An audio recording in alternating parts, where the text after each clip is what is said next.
It's April, and the OBA Tour bandwagon rolls into France at the Golf d'Arras resort just an hour outside Paris. Going into the round, Burns has clear daylight between himself and the two Westhouse players Biscuit and Fish on the Race to Woodford leaderboard. This month's field has three competitors: Northhouse's Seve Hawthorne, Tour leader Tommy Burns from Easthouse, and the Westhouse player Fish Rutherford. A match play event over 2 days, the leaderboard after round 1 looked like this. Fish was the clear leader overnight, bagging himself 12 points out of a maximum 18 with a pocketful of pars and bogeys. Seve and Burns were scrapping it out for second place, although it was Burns struggling the most, recording a no score on no fewer than 4 holes. It was only thanks to points scrambled over the final few holes that Burns entered the clubhouse half a point ahead of his Northhouse opponent. Despite the scores, Seve was playing by far the more consistent golf of the two stragglers. Fish also picked up a point on day 1 for being the least far from the green, and despite a torrid day on the course, Burns managed to salvage a point in the longest drive competition.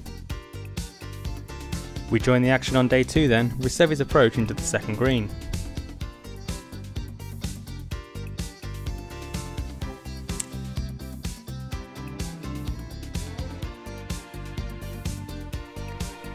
Burns looked to have put his demons behind him, enjoying a good start and on his way to half a point here at the 4th.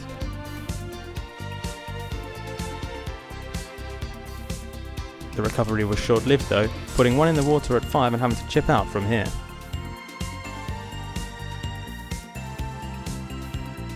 A relatively inauspicious start from leader Fish meant that he conceded some of his lead.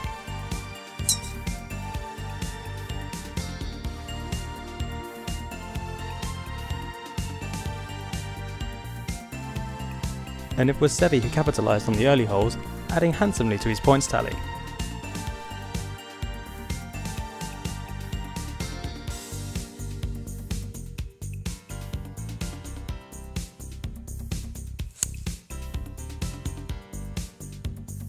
That one went a long way if the pose is anything to go by.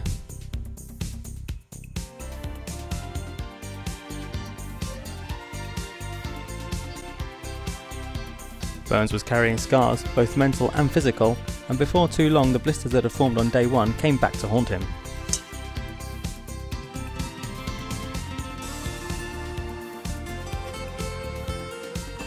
No huge changes after 6 holes then, and with the victory looking a sure thing for Fish, interest was now on the battle for second place.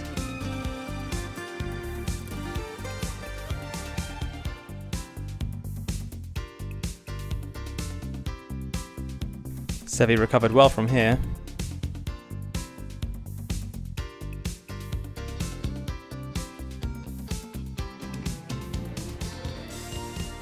and Burns' approach was respectable.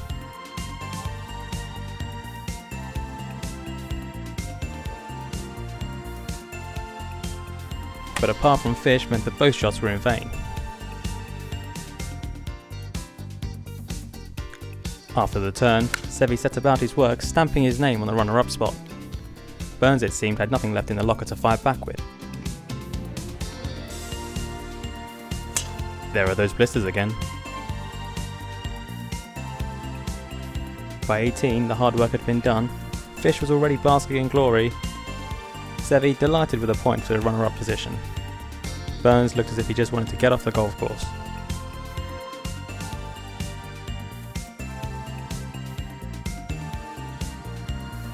A good bunker shot, not even enough to put a smile on the Easthouse man's face.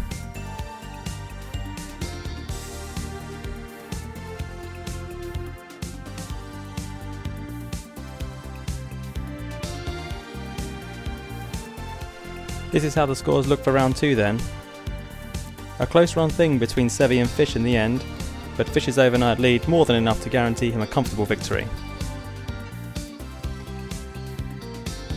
As well as 2 tour victory points, Fish got the nearest the pin longest drive double, as well as a respectable +2 for the Roger Goldie challenge. Seve and Burns, both having recorded +4 for Roger Goldie on round 2, were less than happy. Confirmation of the result there then. And with that, Fish extending his lead at the top of the longest drive competition. Nearest the pin for 2011 remains a tie between Burns and Fish, with perennial nearest the pin enthusiast John Springett close behind on 1 point. The RGC for 2011 looks like this, although it's difficult to read too much into the table at this early stage, with not all competitors having played enough holes to qualify for the final tournament. This is the big one, the Race to Woodford leaderboard, and Burns is clinging on to top position despite his lead having taken a real bashing at Arras. Seve delighted to have made it onto the Race to Woodford leaderboard for the first time in his short career. Next month is back on home soil as we return to Essex at Hainault Golf Club for a 36-hole double header. Join us then.